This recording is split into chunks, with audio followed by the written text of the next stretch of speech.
Mr. Murdaugh, I sentence you to the State Department of Corrections on each of the murder indictments in the murder of your wife, Maggie Murdaugh. I sentence you for the term of the rest of your natural life for the murder of Paul Murdaugh, whom you probably love so much.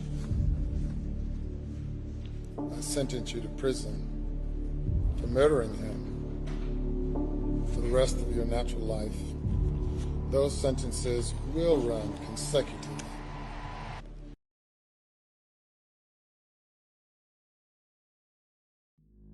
A quiet summer night in South Carolina's Lowcountry was shattered by a panicked call to 911. On June 7, 2021, attorney Richard Alex Murdaugh told the dispatcher his wife and son had been shot.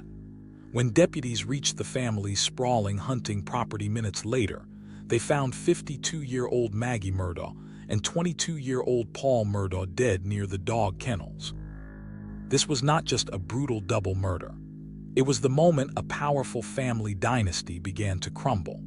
For close to 100 years, the Murdaughs had held sway over South Carolina's 14th Judicial Circuit, with generation after generation of Murdaugh men serving as solicitors and wielding enormous legal and political power across the region.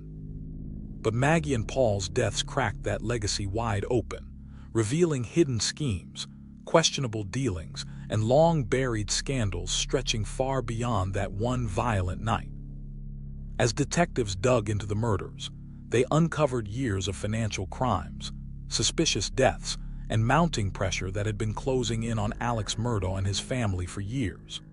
A mysterious roadside death in 2015, a fatal boat crash in 2019, and eventually charges of embezzlement and a staged shooting all fed into a case that felt pulled from a Southern Gothic novel.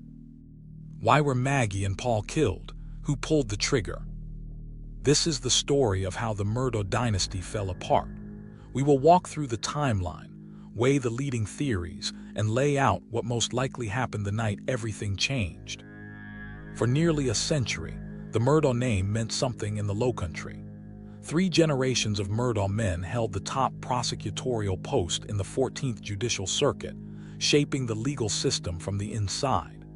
Even after that unbroken run officially ended in 2005, Alex Murdaugh stayed tightly connected to the region's power structure. Underneath the polished image, though, trouble had already taken root, and by the summer of 2021, the family's carefully built reputation was starting to crack. In July 2015, 19-year-old Stephen Smith was found dead in the middle of a Hampton County road. There were no witnesses, no tire marks, nothing that clearly explained what happened. Officials ruled it a hit and run, but the injuries did not sit right with everyone, and rumors began tying the Murdaugh family to his death. No proof ever surfaced linking them directly, but suspicion and silence hung over the case until it eventually went cold. In early 2018, Gloria Satterfield, the Murdaugh's longtime housekeeper who had helped raise Alex and Maggie's sons, suffered a serious fall at the family's Moselle property. The family said she fell on the front steps. She died from her injuries weeks later. Alex urged Gloria's sons to sue him, telling them it was the only way to collect on the insurance. They trusted him. The settlement money, more than $500,000, never reached them. It was funneled away through fraudulent accounts, and at the time, no one in the family realized what was actually happening. Just before 2 a.m. on February 24, 2019, a 17-foot boat slammed into a bridge piling, throwing 6 young people into the water. 5 survived. 19-year-old Mallory Beach did not resurface, and her body was recovered a week later. Paul Murdaugh had allegedly been driving the boat while drinking underage. Witnesses said Alex arrived at the hospital afterward and moved from room to room, seeming to manage the situation and control what people were saying.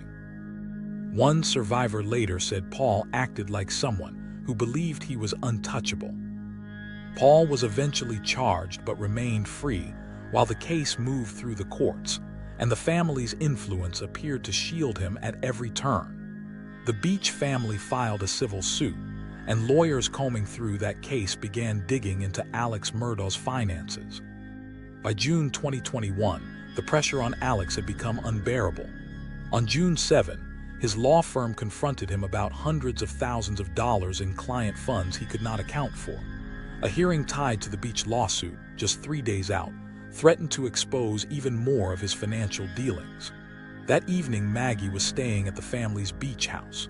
She had told a friend Alex was acting strangely and did not want to go back to Moselle, but she went anyway. Paul was asked to come to the property too. At around 8:44 p.m., Paul filmed a short video at the dog kennels trying to show a friend an injured dog.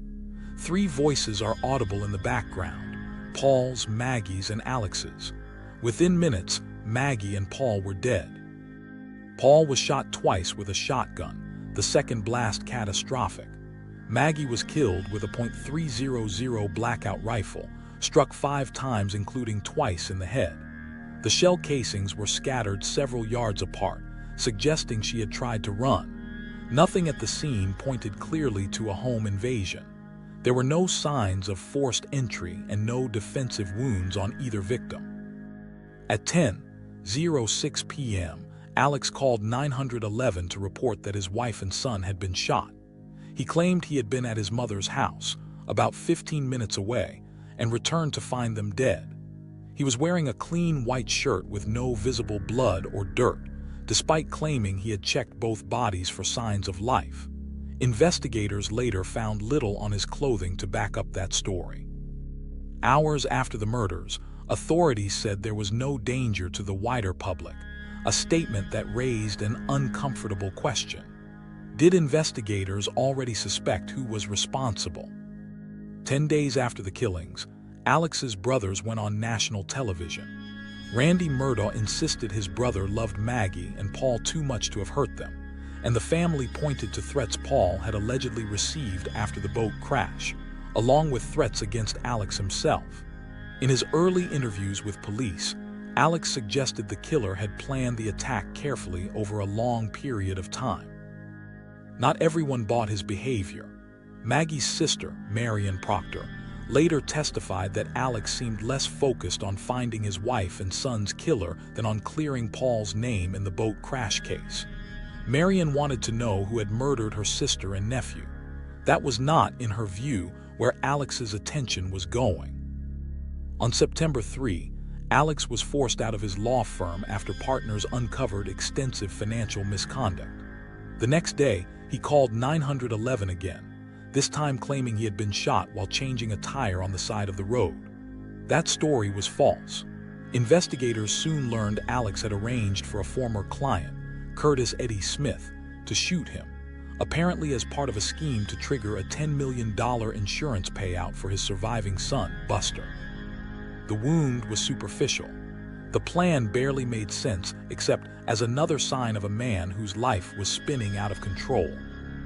Investigators reopened the Gloria Satterfield case around the same time. After her son sued to recover the insurance money Alex had allegedly stolen from them. This time, people were paying attention. Alex surrendered to authorities on September 15. Over the following year, prosecutors filed a wave of financial crime indictments against Alex, covering embezzlement, fraud, and conspiracy. Then, in July 2022, came the charge that mattered most.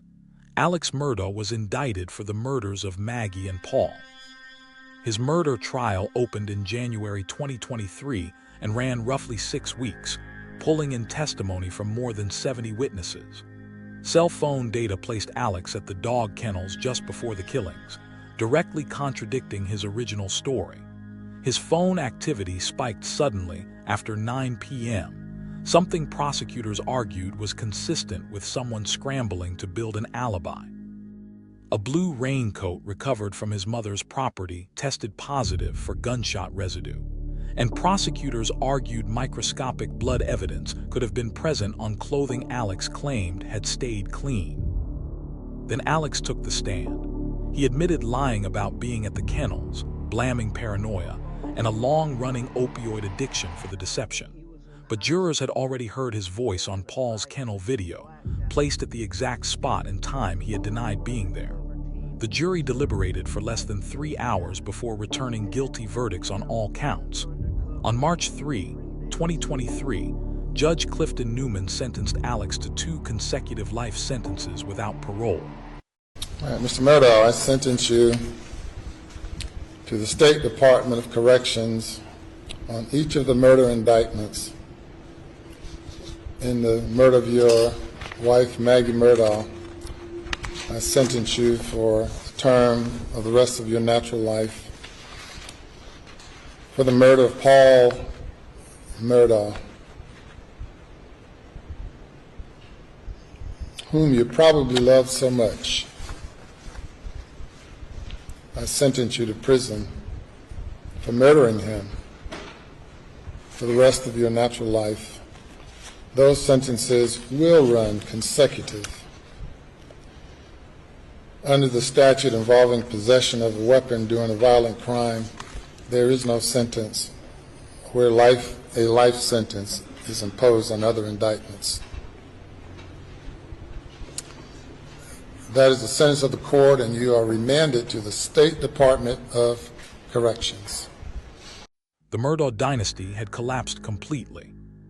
That November, Alex was sentenced again, this time to 27 years for the financial crimes, after pleading guilty to 22 of the roughly 100 counts he faced, covering money laundering, fraud, tax evasion, and forgery. The bigger question was never really who did it, it was why. The murders did not happen in isolation. They landed at a point where power, money trouble, fear, and paranoia had all converged at once, and in the months that followed, theories poured out of courtrooms, online forums, and conversations across the Lowcountry. Some people suspected Alex almost immediately. Others were convinced an outsider was responsible, whether an angry local, someone tied to the boat crash, a person connected to drugs, or even a hired killer. Here are the major theories that emerged. The first, and ultimately the one a jury accepted, was that Alex Murdaugh killed his wife and son himself. Prosecutors argued this was not a fit of rage, but a calculated decision by a man whose life was collapsing around him. He was under investigation for stealing millions from clients. His firm had just confronted him over missing funds, and the Beach family's civil suit threatened to expose even more. His marriage was reportedly strained too, with reports that Maggie had started questioning the family's finances and may have consulted a divorce attorney. Paul was tangled up in the boat crash case that could expose the family's problems even further. If both were dead, prosecutors argued, Alex could frame the murders as an outside attack and buy himself time before his own crimes came to light. Lead prosecutor Creighton Waters called Alex the storm itself, closing in on him. The case leaned heavily on forensic and digital evidence. The kennel video placed Alex's voice at the scene minutes before the murders. His phone showed a burst of activity shortly after 9 p.m. Maggie's phone turned up along the route Alex drove to his mother's house, and the raincoat at his parents' property tested positive for gunshot residue. Prosecutors pointed to close-range wounds on Paul as part of building their case. Alex eventually admitted lying about his whereabouts, chalking it up to paranoia and addiction, but prosecutors argued the case rested on more than emotion. It rested on opportunity, access, timing, and physical evidence. Alex knew the property, the victims, the firearms, and the routines, and he was there minutes before the shots were fired. Still, plenty of people found it hard to accept that a father could kill his own wife and son, which left room for other explanations to take hold. The second theory, and probably the most talked about before Alex's arrest, was that someone sought revenge for the boat crash. Paul had been accused of causing Mallory Beach's death, and the theory held that a friend, relative, or someone else angry about it decided to take justice into their own hands after watching the Murdaughs seem to dodge consequences for years. Paul had reportedly received threats after the crash, and the community was split over whether the family would ever be held accountable. Alex himself leaned into this idea early on, bringing up the boat crash to deputies and suggesting the attack had been carefully planned. Maggie's sister also noted how quickly he raised it. The theory ran into serious problems, though. Why would someone avenging Paul also kill Maggie, who had nothing to do with the crash? Why leave Alex alive, given how involved he had been in protecting Paul afterward? Investigators found no unidentified DNA, no signs of forced entry, and no tire tracks or footprints suggesting a stranger had made their way through the dark property undetected. None of the threats Paul received turned out to be specific or credible enough to tie to the murders. Even Alex's own defense team acknowledged the weakness of this theory at trial, asking why Maggie would be killed and Alex spared if revenge against Paul was the real motive. It remained emotionally powerful, especially for people who felt Mallory never got justice, but the evidence did not support it. The third theory grew out of the fact that two different guns were used, a shotgun on Paul and a rifle on Maggie, which led some to wonder whether more than one person was involved. Could there have been two shooters, one for each victim? Could Alex have hired someone or been present without pulling either trigger himself? His later attempt to stage his own shooting added fuel to that idea, since he had shown he was willing to involve someone else, Curtis Eddie Smith, in a fake attack. Some pointed to his opioid addiction and speculated he might have owed money connected to drugs. But this theory required a lot of assumptions too. Why would two outside killers travel to Moselle, use weapons tied to the family, and leave behind almost no trace? Why use two separate guns if the goal was to make it look like a single attacker? And if Alex had nothing to do with it, why did he bring up the boat crash and Paul's threats so quickly that night? Prosecutors argued Alex could have used both weapons himself, switching between them for reasons of convenience or malfunction, and noted that two of the family's firearms went missing after the murders. No unidentified DNA and no unknown vehicle were ever tied to the scene, and an investigator testified that if a second person had been there, they left no trace at all. What most likely happened was not a sudden explosion of rage. According to the case prosecutors built and the conviction that followed, it was a deliberate act by a man who believed his options had run out. Alex was not just facing debt or legal trouble.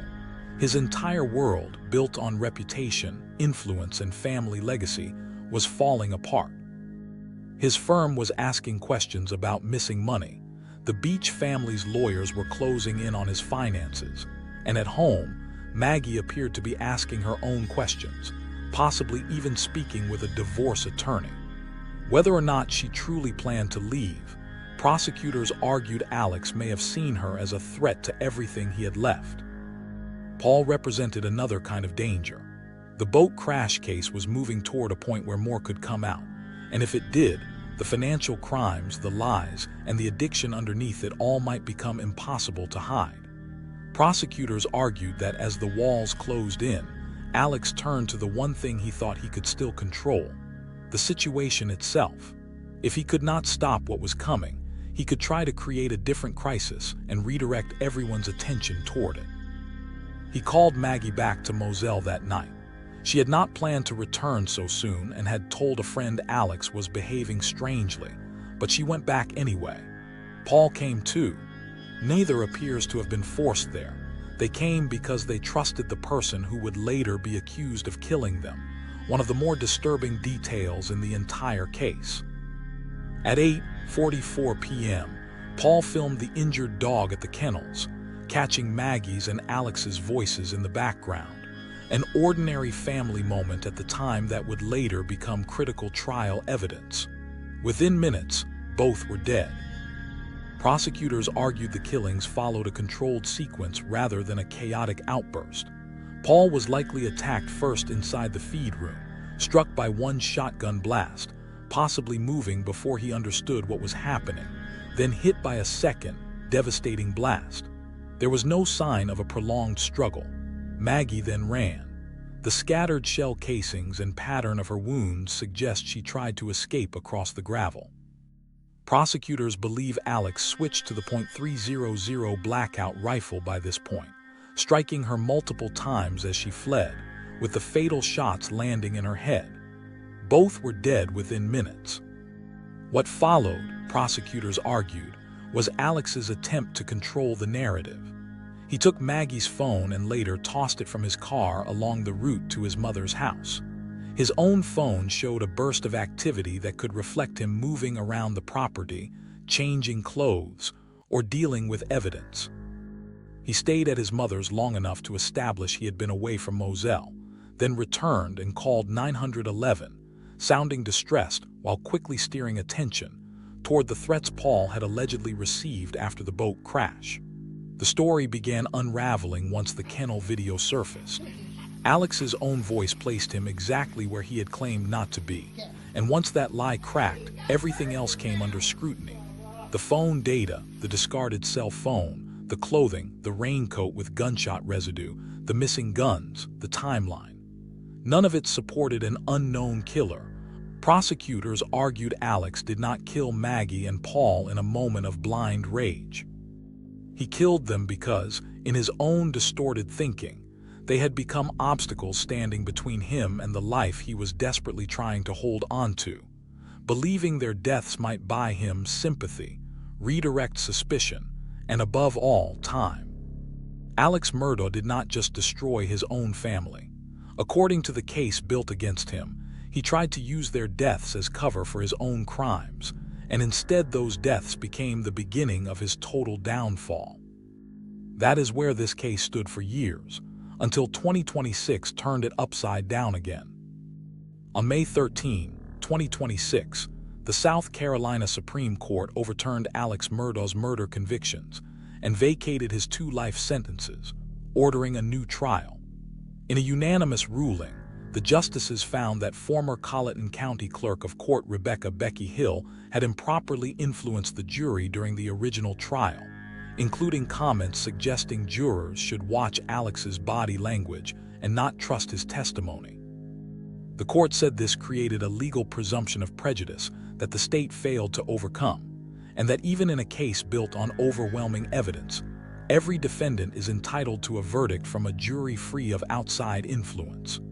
Hill had already pleaded guilty in late 2025 to obstruction of justice, perjury, and misconduct in office, tied to leaking crime scene photos and profiting off a book she wrote about the trial while it was ongoing. She was sentenced to probation and community service. The court also pushed back on how much of Alex's financial crimes had been allowed into the original murder trial, with justices questioning whether the sheer volume of that testimony had unfairly shaped the jury's view of his character. Prosecutors have said they intend to retry the case. In June 2026, a judge set the new murder trial to begin April 5, 2027, and Alex's attorneys have filed motions seeking a change of venue, further independent DNA testing, and computer access for Alex while he remains in custody. Despite the overturned murder convictions, Alex is not going anywhere. He is still serving his sentence for the financial crimes he pleaded guilty to, so he remains behind bars regardless of how the retrial plays out. In August 2026, a federal judge also dismissed, without prejudice, a civil lawsuit Alex had filed against Becky Hill alleging she violated his civil rights. So the case that once felt closed is open again. A new jury will eventually have to decide, for a second time, whether Alex Murdaugh killed his wife and son that night at the kennels. We will be watching closely, and we will update you the moment there is more to report. If you have thoughts on where this retrial is headed, drop them in the comments below.